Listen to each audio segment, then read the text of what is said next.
हम ना अपनी ज़्यादा बोलने की आदत से ना आजकल बहुत ही ज़्यादा परेशान रहते हैं। हमें कभी ये नहीं पता होता कि हम किस मौके पर क्या बात करें।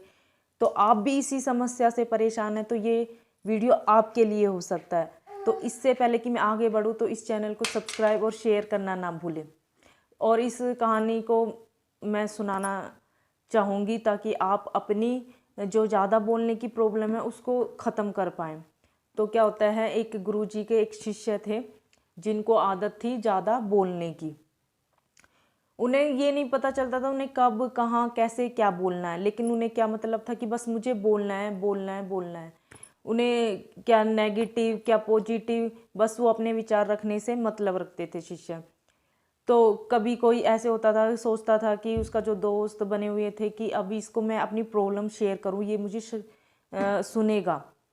तो सुनने की बजाय उस शिष्य की क्या आदत थी कि वो अपनी सलाहें थोपने लग जाता था उस पर। तो उसकी इस आदत की वजह से ना उसके दोस्त उसके गुरुजन ना उससे दूरी बनाने लग गए। धीरे धीरे उसको कोई भी गंभीरता से लेता ही नहीं था। इनफैक्ट उसका क्या था कि ना उसको ना पीछे उसके पीठ पीछे ना उसके फ्रेंड्स मजाक बनाते थे। तो पता उसको भी चल गया धीरे धीरे कि जो मेरी ज़्यादा बोलने की आदत की वजह से ना लोग मेरा मजाक बनाते हैं।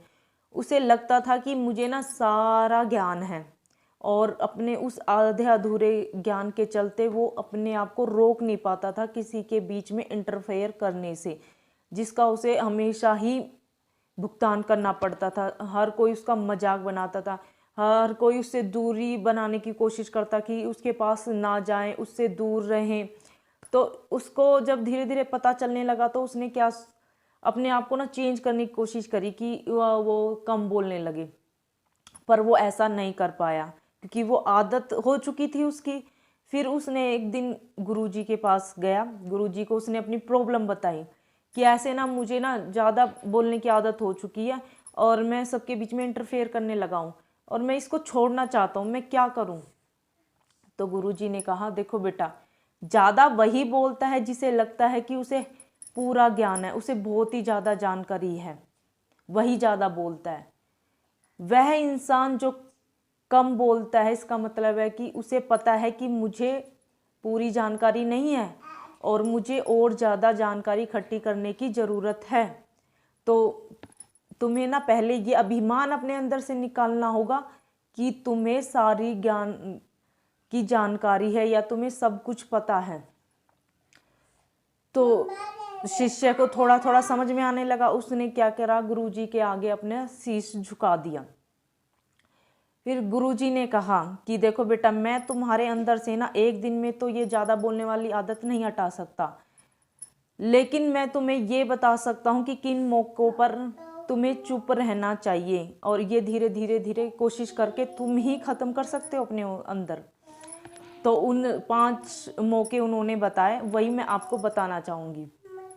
पहला मौका, जब भी आप ना किसी के सामने अपनी परेशानी तकलीफ बता रहे हो ना, तो ये भूल जाना कि वो आपकी प्रॉब्लम समझेगा।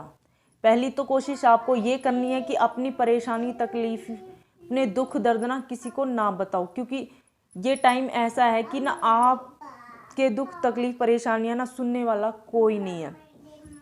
कोई नहीं है, सबको अपने से मतलब है, सबको अपने से ही काम है, स्वार्थ की दुनिया है। तो ये कोशिश कम ही करो कि आप अपनी दुख और परेशानियां सबको बताओ। तो ऐसे मौक़ों पर आप अपने आप को चुप रखना सीखो। दूसरा दूसरा क्या होता है कि हमें ना कई बार ये नहीं पता होता है कि हमें कौन से विशेष मौक़ों पर क्या बोलना चाहिए और हम अपना मुंह खोल देते हैं।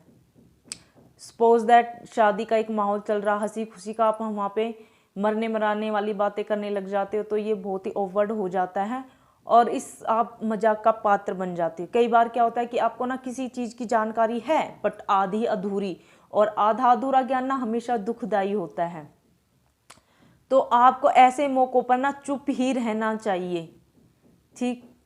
तीसरी बात ये होती है कि ना जब सपोज दैट कि आप 2 पर्सन मिलके बातें कर रहे हो और एक पर्सन आपसे तीसरे बंदे की बुराइयां कर रहा है, खूब कूट कूट के बुराइयां कर रहा है उसकी, तो आपको ना वैसे तो नेगेटिव जो थॉट्स होते हैं, नेगेटिव जो बातें, उनसे उनसे दूरी बना के रखनी चाहिए।